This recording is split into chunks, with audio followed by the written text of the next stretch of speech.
Selamat pagi Ibu dosen dan teman-teman. Perkenalkan, nama saya Novitri Tafetin dengan NIM 2523752111. Saya dari kelas 2D Akuntansi Sektor Publik. Saya akan melakukan presentasi dengan membahas tentang tinjauan atas PP nomor 71 tahun 2010 dan PSAP yang terikat dengan laporan operasional. Baik, saya akan langsung melakukan presentasi. Tinjauan atas PP nomor 71 tahun 2010 dan PSAP yang terikat dengan laporan operasional. Saya akan membahas transformasi akuntansi pemerintahan dari basis kas menuju akural penuh, fokus pada PP nomor 71/2010 dan PSAP nomor 12 mengenai laporan operasional, tujuan menjelaskan definisi, perbedaan LLA versus LO, struktur LO, esensi PP 71/2010, serta mekanisme pengakuan pendapatan dan beban. Ringkasan pengantar, yang pertama masalah utama, definisi dan konsep dasar laporan operasional dalam akuntansi pemerintahan berbasis akural. Yang kedua, perbandingan LRA vs LO, perbedaan mendasar dalam basis pencatatan, tujuan, dan informasi yang disajikan. Ketiga, struktur dan pengakuan. Komponen laporan operasional menurut PSAP 12, mekanisme pengakuan pendapatan LO dan beban.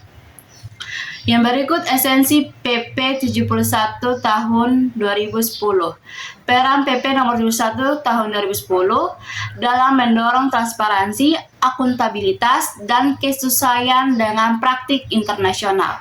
Tujuan penelitian diantaranya memahami konsep laporan operasional, membandingkan dengan laporan realisasi anggaran, menjelaskan struktur PSAP 12, menilai peran PP 71/2010 serta memaparkan mekanisme teknis pengakuan pendapatan dan beban.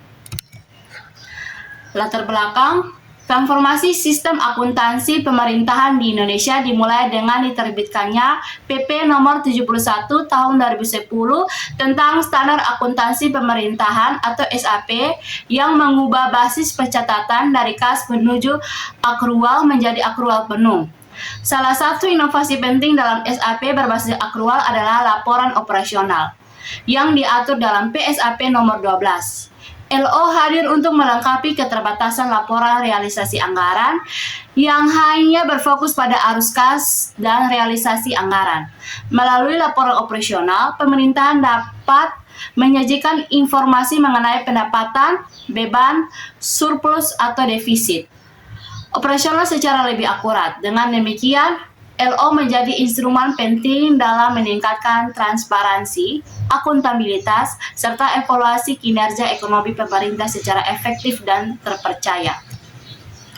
Kita masuk dalam sejarah perkembangan basis akuntansi di Indonesia. Sebelum 2005, pemerintah menggunakan basis kas murni. Transaksi dicatat saat kas berpindah tahun 2005. Hadir PP nomor 24/2005, kas menuju akrual. Sebagai tahap transisi, pencatatan aset dan kewajiban mulai menggunakan prinsip akrual, tetapi pendapatan dan belanja masih berbasis kas. Tahun 2010, pemerintah menetapkan PP nomor 71 tahun 2010 yang mengamanatkan SAP berbasis akrual dan menyediakan lampiran transisi kas menuju akrual sampai akhir 2014. Dari perspektif hukum dasar, perubahan adalah Undang-Undang Nomor 17/2003 dan Undang-Undang Nomor 1/2004 yang mewajibkan penerapan akrual. Yang pertama, 2003 sampai 2004, amanat undang-undang untuk perbaikan sistem akuntansi negara. Pada periode ini, pemerintah meletakkan dasar hukum yang kuat untuk mereformasi sistem keuangan dan akuntansi negara. Reformasi ini ditandai dengan lahirnya dua undang-undang penting, sering disebut paket Undang-Undang Keuangan Negara. Yang pertama, Undang-Undang Nomor 17 Tahun 2003 tentang Keuangan Negara, dan yang kedua, Undang-Undang Nomor 1 Tahun 2004 tentang Perbendaharaan Negara. Kedua undang-undang ini secara hukum mewajibkan pemerintah baik pusat maupun daerah untuk mulai meninggalkan sistem akuntansi lama dan beralih menerapkan akuntansi berbasis akrual demi menciptakan pelaporan keuangan negara yang lebih transparan dan akuntabel. Dan yang kedua, pada tahun 2005, PP nomor 24/25 KAS menuju akrual atau tahap transisi. Karena mengubah sistem akuntansi negara tidak bisa dilakukan dalam semalam, pemerintah menerbitkan peraturan pemerintah PP nomor 24 tahun 2005 tentang standar akuntansi pemerintahan. PP ini memperkenalkan basis CTA atau Cost Towards Accrual, KAS menuju akrual sebagai tahap uji coba atau transisi. Yang pertama, pencatatan aset dan kewajiban sudah mulai menggunakan prinsip akrual. Yang kedua, pencatatan pendapatan dan belanja masih menggunakan basis kas, atau artinya dicatat hanya saat uang tunai benar-benar masuk atau keluar. Dan yang ketiga, pada tahun 2010, PP nomor 71/2010 peralihan penuh ke SAP berbasis akrual atau dengan masa transisi. Untuk menyempurnakan tahap transisi sebelumnya, pemerintah menerbitkan PP nomor 71 tahun 2010 sebagai pengganti PP nomor 24 tahun 2005. PP ini mengamatkan penerapan SAP berbasis akrual secara penuh. Artinya baik pendapatan, beban, aset, utang maupun ekuitas harus diakui dan dicatat pada saat transaksi terjadi, tanpa bergantung pada kapan kas diterima atau dibayarkan. Pemerintah diberikan masa transisi atau tanggal waktu bertahap untuk menerapkan aturan ini secara total, yaitu paling lambat hingga akhir tahun 2014, sehingga mulai tahun 2015 seluruh laporan keuangan pemerintah wajib 100% berbasis akrual. Yang berikut proses penyusunan due process PP nomor 71/2010. Penyusunan dilakukan oleh KSAP melalui tahapan sistematif atau identifikasi kebutuhan, pembentukan kelompok kerja ahli, studi literatur dan IPSAS, penyusunan draft, konsultasi publik, dengar pendapat, serta konsolidasi masukan dari BPK dan DPR. Proses berlangsung 2006 sampai 2010, menandakan keterlibatan luas dan langkah yang relatif panjang untuk legitimasi dan kualitas standar. Yang pertama, penelitian dan benchmark, studi IPSAS dan praktik internasional menjadi rujukan utama. Tolak ukur ini adalah tahap awal atau tahap riset untuk menyusun draft standar akuntansi. Apa yang dilakukan? Tim penyusun tidak membuat aturan asal-asalan, melainkan melakukan studi banding ke praktik terbaik internasional. Dan yang kedua, rujukan utama, di sini tertulis studi IPSAS, International Public Sector Accounting Standard, adalah standar akuntansi internasional untuk sektor publik pemerintahan. Indonesia berkaca pada standar internasional ini agar laporan keuangan pemerintah kita diakui dan setara dengan standar dunia. Dan yang kedua, konsultasi publik, draft disebarluaskan untuk menerima masukan akademisi, praktisi, dan masyarakat.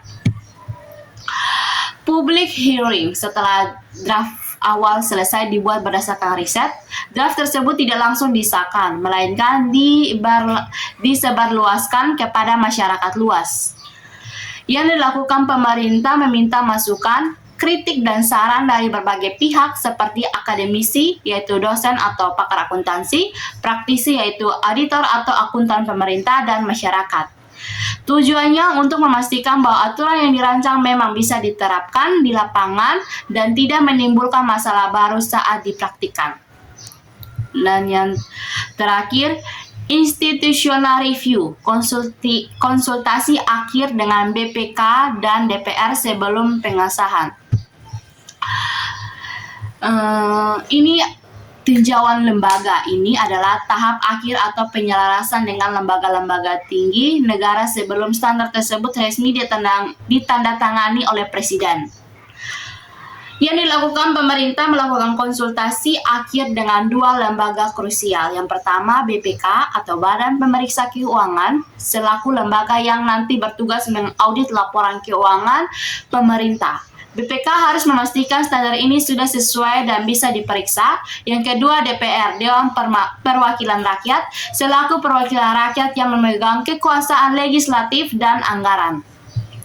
Tujuannya mendapatkan rekomendasi dan persetujuan formal sehingga draft SAP tersebut masih bersih dari masalah hukum dan siap untuk disahkan menjadi peraturan pemerintah atau PP. Ketiga proses ini menunjukkan kalau pembuatan standar akuntansi pemerintahan itu sangat hati-hati dan melibatkan banyak pihak. Berikut SAP berbasis akrual menurut PP nomor 71/2010. SAP berbasis akrual pengakuan transaksi saat terjadinya peristiwa ekonomi, bukan saat kas berpindah. Prinsip utama, pengakuan dan kesesuaian beban diakui pada periode yang sama dengan pendapatan terkait. Laporan keuangan pemerintah terdiri dari 6 komponen: laporan realisasi anggaran, laporan operasional, laporan perubahan ekuitas, neraca, laporan arus kas, dan catatan atas laporan keuangan. Yang pertama itu komponen utama, yaitu LO, LRA, neraca, laporan perubahan ekuitas, laporan arus kas, CLK atau catatan atas laporan keuangan. Ketika pemerintah sudah menggunakan basis akrual penuh berdasarkan PP 71/2010, laporan keuangan yang dihasilkan menjadi lebih lengkap. Di gambar disebutkan beberapa komponen penting ya tadi. Jadi, yang pertama laporan operasional. Laporan yang menjanjikan pendapatan, laporan operasional dan beban yang diakui berdasarkan basis akrual. Artinya, hak dan kewajiban dicatat saat terjadi transaksi, bukan saat uang tunai diterima atau keluar. Ini mirip dengan laporan laba rugi di perusahaan swasta. Dan yang kedua, laporan realisasi anggaran, laporan yang membandingkan antara anggaran pendapatan dan belanja yang sudah direncanakan dengan kenyataan di lapangan. Uniknya, laporan realisasi anggaran ini tetap menggunakan basis kas karena struktur APBN atau APBD kita disahkan menggunakan basis kas. Yang ketiga, neraca, laporan yang mengabarkan posisi keuangan pemerintah mengenai aset atau kekayaan, kewajiban atau utang, dan ekuitas atau kekayaan bersih pada tanggal tertentu. Yang keempat, laporan perubahan ekuitas, laporan yang menyajikan informasi mengenai kenaikan atau penurunan ekuitas pemerintah dibandingkan dengan tahun sebelumnya. Yang kelima, arus kas atau laporan yang menyajikan informasi mengenai sumber, penggunaan, dan perubahan kas selama periode akuntansi. Dan terakhir, catatan atas laporan keuangan, penjelasan naratif atau rincian detail dari angka-angka yang tertera di laporan keuangan lainnya agar pembaca laporan tidak salah paham. Yang berikut karakteristik pencatatan lengkap aset dan kewajiban, ukuran kinerja ekonomi lebih akurat. Kelebihan akrual. Bagian ini menjelaskan mengapa pemerintah repot-repot pindah ke sistem akrual penuh. Karakteristik atau dampaknya adalah yang pertama, pencatatan lengkap aset dan kewajiban. Dengan basis akrual, semua utang jangka panjang atau aset seperti gedung, jalan, jembatan tercatat dengan rapi dan detail, tidak ada yang tersembunyi. Dan yang kedua, ukuran kinerja ekonomi lebih akurat. Pemerintah bisa menilai kinerja keuangan yang sebenarnya dengan lebih objektif. Kita bisa tahu berapa biaya pelayanan publik yang sesungguhnya dikeluarkan dalam 1 tahun anggaran tanpa terkelabui oleh kapan uang tersebut dibayarkan. Laporan-laporan ini saling berkaitan satu sama lain dalam siklus akuntansi pemerintahan. Yang berikut, laporan operasional versus laporan realisasi anggaran. Yang pertama, laporan operasional berbasis akrual. Pengakuan transaksi dicatat saat hak atau kewajiban timbul secara hukum. Manfaat ekonomis diperoleh atau dikeluarkan tanpa bergantung pada aliran kas masuk atau keluar. Tujuan strategis menilai efisiensi operasional internal, mengukur kinerja makroekonomi entitas, serta menyajikan mutasi kekayaan bersih secara real. Elemen dan output, pendapatan, laporan operasional sifat ekonomis, beban, nilai konsumsi sumber daya, dan diakhiri dengan penentuan nilai surplus atau defisit operasional. Dan yang kedua, laporan realisasi anggaran basis kas. Pengakuan transaksi diakui dan dinyatakan sah secara hukum hanya jika kas atau uang fisik telah secara nyata diterima atau disetorkan keluar dari rekening kas negara atau daerah.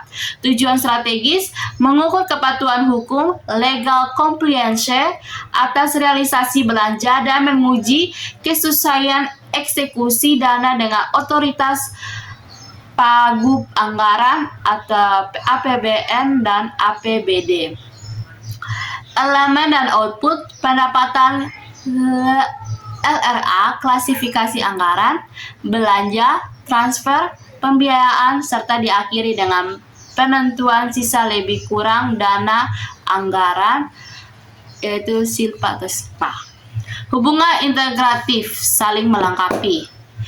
Laporan realisasi anggaran mempertanggungjawabkan alokasi dan otoritas visi kas negara agar berjalan sesuai regulasi anggaran, sementara laporan operasional menangkap dampak ekonomis jangka panjang dari transaksi tersebut terhadap dinamika kekayaan bersih pemerintah secara real. Peran strategi laporan operasional. Yang pertama, alat penilai kinerja instansi, mengukur tingkat efisiensi dan efektivitas kegiatan pelayanan publik, membantu mengevaluasi apakah alokasi biaya yang dikeluarkan sebanding dengan manfaat nyata yang diterima masyarakat. Yang kedua, pengukur hasil operasi pemerintah, menjanjikan informasi surplus atau defisit operasional guna mengetahui fluktuasi nilai kekayaan bersih negara, menjadi fondasi dalam merencanakan serta mengendalikan keuangan jangka panjang.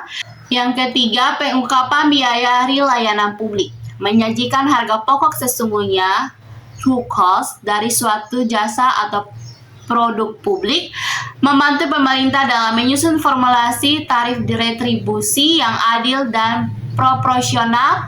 Dan yang terakhir, peningkat akuntabilitas publik, menyediakan gambaran komprehensif mengenai dampak seluruh aktivitas operasional pemerintah terhadap kondisi ekuitas negara demi mewujudkan tata kelola yang transparan dan bersih. Struktur laporan operasional dalam rincian PSAP 12. Struktur LO disusun berurutan. Yang pertama, pendapatan laporan operasional, hak pemerintah yang menambah ekuitas. Ini adalah semua hak pemerintah yang diakui sebagai penambah nilai ekuitas kekayaan bersih dalam periode tahun anggaran yang bersangkutan. Poin pentingnya tuh karena ini basis akrual. Pendapatan ini dicatat saat hak itu timbul atau saat pelayanan telah diberikan, bukan saat uang tunai masuk ke rekening kas daerah atau negara. Contohnya hak pajak yang sudah ditetapkan tapi belum dibayar oleh wajib pajak. Dan yang kedua, beban penurunan manfaat ekonomi. Ini adalah penurunan manfaat ekonomi atau potensi jasa dalam periode pelaporan yang menurunkan ekuitas. Berbeda dengan istilah belanja di laporan realisasi anggaran yang berbasis kas, beban di laporan operasional mengukur konsumsi aset yang benar-benar terjadi untuk menjalankan operasional pemerintahan pada periode tersebut. Misalnya beban penyusutan gedung, beban pemakaian ATK, beban gaji yang sudah menjadi hak pegawai. Ketiga, surplus atau defisit dari operasi. Surplus defisit dari operasi ini adalah hasil pengurangan sederhana antara pendapatan laporan operasional dengan beban. Jika pendapatan laporan operasional lebih besar beban, maka pemerintah mengalami surplus operasi. Jika pendapatan laporan operasional lebih kecil beban, maka pemerintah mengalami defisit operasi. 4. Hasil kegiatan non operasional atau insidental. Bagian ini menampung pendapatan atau beban yang sifatnya tidak rutin, tidak sengaja dicari, atau di luar tugas pokok operasional utama pemerintah. Contohnya, keuntungan atau kerugian dari penjualan aset tetap daerah yang sudah rusak, seperti menjual mobil dinas tua atau surplus defisit dari selisih kurs mata uang asing. Dan yang terakhir, pos luar biasa kejadian sangat jarang. Hasil akhir surplus defisit laporan operasional yang mencerminkan perubahan ekuitas akibat kegiatan periode berjalan. Angka hasil akhir inilah yang mencerminkan apakah kekayaan bersih pemerintah bertambah atau berkurang akibat seluruh aktivitas operasional selama periode berjalan. Angka ini pula yang nantinya akan ditransfer langsung ke laporan perubahan ekuitas atau LPE untuk memperbarui nilai kekayaan bersih pemerintah di neraca. Berikut konsepsi akrual dan keterkaitan antar laporan. Penerapan akuntansi berbasis akrual didasarkan pada dua prinsip utama, yaitu prinsip pengakuan dan prinsip kesesuaian. Prinsip pengakuan menyatakan bahwa transaksi dicatat ketika memenuhi unsur laporan keuangan dan dapat diukur secara andal, sedangkan prinsip kesesuaian menekankan bahwa beban dicatat pada periode yang sama dengan pendapatan yang dihasilkan agar kinerja keuangan tercermin secara akurat. Dalam laporan keuangan pemerintah, laporan operasional memiliki hubungan erat dengan laporan lainnya. Surplus atau defisit pada laporan operasional akan mengaruhi ekuitas pada neraca. Selain itu, perbedaan antara pendapatan dan beban pada laporan operasional dengan arus kas dijelaskan melalui perubahan aset dan kewajiban dalam neraca. Hasil akhir laporan operasional juga menjadi dasar dalam laporan perubahan ekuitas serta dijelaskan lebih rinci dalam catatan atas laporan keuangan. Akan masuk dalam materi pendapatan laporan operasional versus pendapatan laporan realisasi anggaran dan belanja versus beban. Pertama, pendapatan laporan operasional hak yang diakui saat timbul dalam basis akrual dan menambahkan ekuitas, sedangkan pendapatan laporan realisasi anggaran penerimaan kas yang diakui saat uang diterima dalam basis kas dan mempengaruhi sisa lebih perhitungan anggaran. Yang kedua, belanja dalam laporan realisasi anggaran diakui saat uang tunai dibayarkan atau keluar dari kas pemerintah, sedangkan beban dalam laporan operasional penurunan manfaat ekonomi diakui saat dikonsumsi. Contoh aset tetap dibekukan sebagai aset lalu dibebankan melalui penyusutan dalam LO. Misalnya, jika pemerintah membeli mobil dinas, pengeluaran uangnya dicatat sebagai belanja modal di laporan realisasi anggaran. Namun di laporan operasional, mobil tersebut dicatat sebagai aset dulu, lalu nilainya dikurangi secara bertahap setiap tahun melalui beban penyusutan. Yang berikut surplus defisit laporan realisasi anggaran versus laporan operasional dan pembiayaan versus non-operasional. Yang pertama, surplus atau defisit laporan realisasi anggaran adalah selisih murni antara penerimaan dan pengeluaran kas, di mana pendapatan lebih besar belanja menghasilkan silpa, yaitu sisa lebih perhitungan anggaran yang mencerminkan ketersediaan dana nyata serta kepatuhan anggaran. Sebaliknya, surplus atau defisit laporan operasional mengukur selisih pendapatan akrual dan beban, termasuk pos non operasional atau luar biasa, untuk menunjukkan apakah aktivitas pemerintah menambah atau mengurangi kekayaan negara. Dan yang kedua, pembiayaan adalah transaksi penerimaan atau pengeluaran dana yang bertujuan khusus untuk menutup defisit atau memanfaatkan kelebihan anggaran seperti penarikan pinjaman atau pelunasan utang. Transaksi ini murni melibatkan aliran kas masuk dan keluar tanpa mengaruhi hasil operasional real, sehingga pencatatannya hanya dilakukan secara eksklusif di dalam laporan realisasi anggaran. Sebaliknya, kegiatan non-operasional dan pos luar biasa adalah transaksi insidental di luar tugas pokok pemerintahan seperti keuntungan penjualan aset atau kejadian tidak terduga di luar kendali seperti bencana alam. Kedua pos ini dicatat dan disajikan secara terpisah di dalam laporan operasional agar tidak mengganggu atau mendistorsi penilaian terhadap kinerja ekonomi utama pemerintah. Kita masuk juga dalam materi mata uang asing, barang dan jasa tanpa kas. Yang pertama, transaksi valuta asing dicatat ke rupiah menggunakan kurs tengah saat transaksi pos moneter disesuaikan pada tanggal pelaporan dan selisih kurs diakui sebagai keuntungan atau kerugian di non operasional. Dan yang kedua, transaksi barang atau jasa non-kas dicatat berdasarkan nilai wajar saat transaksi, sumbangan dicatat sebagai aset dan pendapatan hibah, bantuan yang diserahkan dicatat sebagai beban. Prinsip ini memastikan seluruh sumber daya negara tercatat secara lengkap dan andal. Agenda masa mendatang penguatan implementasi SAP berbasis akrual. Penerapan PP nomor 71 tahun 2010 tentang SAP berbasis akrual merupakan langkah besar dalam reformasi keuangan negara. Namun perjalanannya masih berlanjut menghadapi sejumlah tantangan implementasi.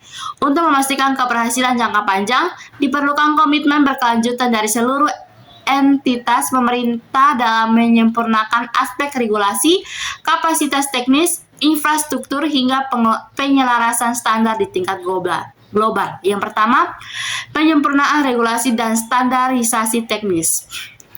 Menyusun petunjuk teknis dan pedoman operasional yang seragam agar seluruh entitas pusat maupun daerah memiliki acuan yang jelas untuk menerapkan prinsip akrual secara konsisten. Dan yang kedua, peningkatan kualitas sumber daya manusia dan sistem informasi. Mengembangkan kompetisi pegawai dalam menghadapi sistem akrual serta memperbarui sistem teknologi informasi guna mengelola data keuangan secara lebih andal, rinci, dan tepat waktu. Dan yang terakhir, penyelarasan standar internasional IPSAS, menyelaraskan standar akuntansi nasional dengan praktik internasional IPSAS untuk memastikan laporan keuangan pemerintah memiliki kualitas yang diakui dan dapat dibandingkan di tingkat global. Kesimpulannya, PP nomor 71 tahun 2010 menjadi dasar reformasi akuntansi pemerintahan melalui penerapan basis akrual untuk meningkatkan transparansi dan akuntabilitas keuangan negara. Peraturan ini menghadirkan laporan keuangan yang lebih lengkap, termasuk laporan operasional sebagai alat penilaian kerja ekonomi pemerintah. Laporan realisasi anggaran dan laporan operasional memiliki fungsi yang berbeda namun saling melengkapi, di mana laporan realisasi anggaran menilai kepatuhan anggaran berbasis kas, sedangkan laporan operasional menilai kinerja real berbasis akrual. Dengan dukungan pengembangan sistem, sumber daya manusia, dan penyusunan standar internasional, PP 71 tahun 2010 berhasil memperkuat tata kelola pemerintahan yang lebih andal, transparan, dan akuntabel. Penerapan basis akrual juga meningkatkan kualitas informasi laporan keuangan agar lebih relevan dan andal. Hal ini membantu pemerintah dalam pengambilan keputusan yang lebih tepat dan terukur. Selain itu, penerapan ini mendukung terciptanya good governance dalam pengelolaan keuangan negara. Secara keseluruhan, reformasi ini memperkuat kepercayaan publik terhadap laporan keuangan pemerintah. Terima kasih atas perhatian Ibu dosen dan teman-teman sekalian. Pemaparan mengenai tinjauan PP nomor 71 tahun 2010 terikat laporan operasional oleh Novinita Fetin telah selesai. Demikian video presentasi saya untuk memenuhi tugas ujian tengah semester mata kuliah akuntansi sektor publik. Saya Novinita Fetin pamit undur diri. Sekian dan terima kasih. I just had to let you know you're